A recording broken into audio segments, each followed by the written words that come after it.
प्रस्तुत है विधानमंडल समाचार। पहले समाचार विधानसभा से। 18वीं विधानसभा के पहले बजट सत्र की शुरुआत शोर-शराबे के साथ हुई। विधानमंडल दल के दोनों सदनों के संयुक्त अधिवेशन को संबोधित करने पहुंची राज्यपाल आनंदीबेन पटेल के 1 घंटे से ज्यादा चले अभिभाषण के दौरान समाजवादी पार्टी के सभी सदस्य हंगामा करते रहे। सपा के कई सदस्य तो अपनी सीट पर खड़े होकर सरकार विरोधी नारे लगाते दिखे, जबकि कुछ सदस्य सरकार विरोधी तख्तियां और लाल टोपी पहनकर सरकार विरोधी नारे लगाते रहे।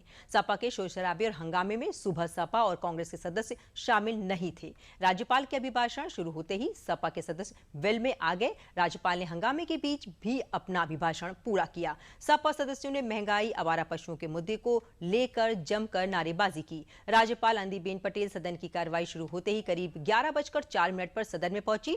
सपा के सदस्य महंगाई का विरोध जताने के साथ ही पुरानी पेंशन बहाली की मांग से जुड़ी तख्तियां हाथ में लेकर सरकार विरोधी नारे लगा रहे थे। महिला सदस्यों ने वेल में जमकर नारेबाजी की। वे महिला सुरक्षा के मुद्दे उठा रही थी। राज्यपाल ने अपने भाषण के दौरान सरकार के 5 साल के कार्यकाल की उपलब्धियों का ब्यौरा पेश किया। अपने भाषण के दौरान राज्यपाल ने प्रदेश की कानून व्यवस्था की दिशा में सरकार के कार्यों की सराहना की।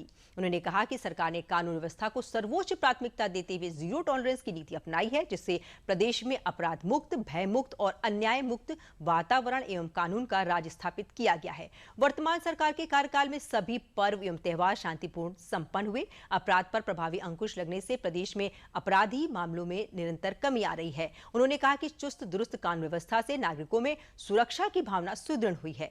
प्रदेश में विकास का माहौल बन रहा है तथा राज्य निवेशकों के लिए आकर्षण गंतव्य के तौर पर उभरा है। राज्यपाल ने प्रदेश में सरकार के मिशन शक्ति के 3 चरण पूर्ण होने का भी उल्लेख किया।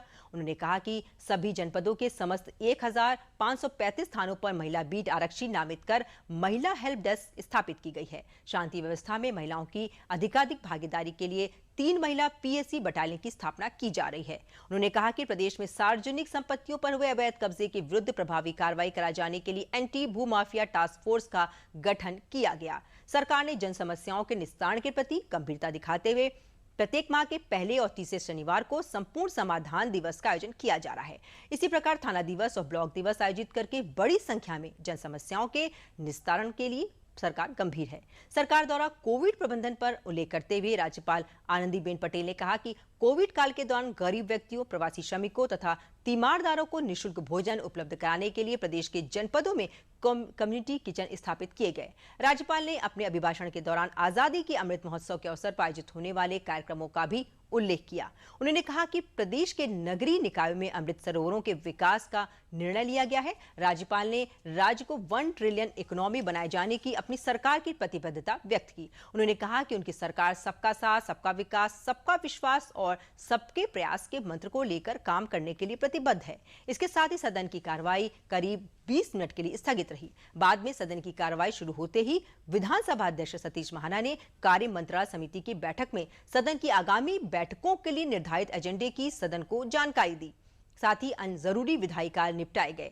सदन की कार्रवाई दोपहर करीब 12:46 पर मंगलवार सुबह 11 बजे तक के लिए स्थगित कर दी गई। और अब समाचार विधान परिषद से।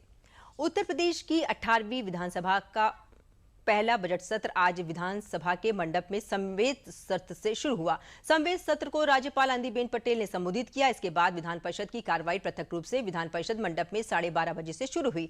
सदन में आज का नजारा खास बदला रहा। नेता सदन के दायित्व संभाल रहे भारतीय जनता पार्टी के प्रदेश अध्यक्ष एवं जल शक्ति मंत्री स्वतंत्र देव सिंह, वहीं नेता प्रतिपक्ष की कुर्सी पर थे संजय लाठर।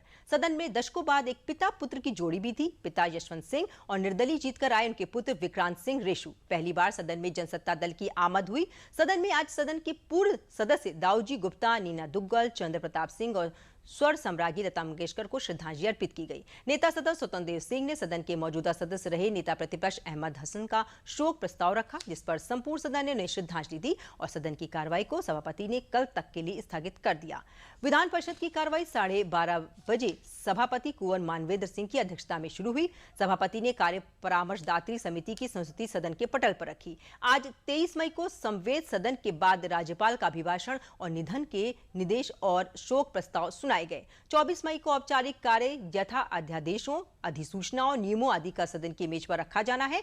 विधेयकों का पुनः स्थापन आदि यदि कोई हो तो तथा राज्यपाल के अभिभाषण पर धन्यवाद प्रस्ताव पर चर्चा होगी। 25 मई को राज्यपाल के अभिभाषण पर धन्यवाद प्रस्ताव पर चर्चा होगी। वहीं 26 मई को 11 बजे वित्तीय वर्ष 2022-23 के आय व्यय का प्रस्तुतिकरण होगा। प्रश्न प्रहर नहीं होगा। इसके बाद राज्यपाल के अभिभाषण पर धन्यवाद प्रस्ताव पर चर्चा और विधायी कार्य होंगे। 27 मई को धन्यवाद प्रस्ताव पर चर्चा और विधायी कार्य होंगे।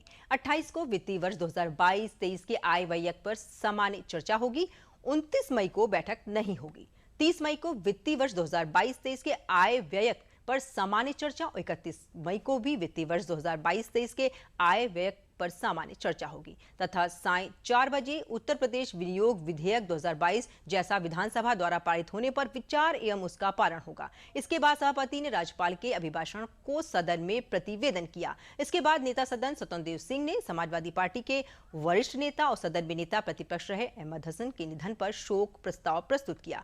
नेता सदन ने कहा कि अहमद हसन सदन के बहुत वरिष्ठ सदस्य थे। ये उनका 5वां कार्यकाल था। वे नेता सदन मंत्रिमंडल के सदस्य के रूप में और नेता प्रतिपक्ष के रूप में रहे। उनका चाहे राजनीतिक जीवन रहा हो, प्रशासनिक जीवन अथवा सार्वजनिक जीवन, उन्होंने पूरी निष्ठा से जिया। वे निर्विवाद और ईमानदार राजनेता व अधिकारी रहे। ऊर्जा मंत्री अरविंद शर्मा ने कहा कि मैं उन्हें एक गाइड के रूप में देखा करता था। इसके अतिरिक्त मोहसिन रजा, राजपाल कश्यप, नरेश उत्तम, संजय निषाद, आशीष पटेल, डॉक्टर दिनेश शर्मा, महेंद्र सिंह आदि ने भी उद्गार व्यक्त करते हुए अहमद हसन को श्रद्धांजलि अर्पित की। इसके बाद सदन ने कुछ क्षणों का मौन रखा और सभापति ने सदन की कार्रवाई को कल तक के लिए स्थगित कर दिया। इसी के साथ विधानमंडल समाचार समाप्त हुए। नमस्कार।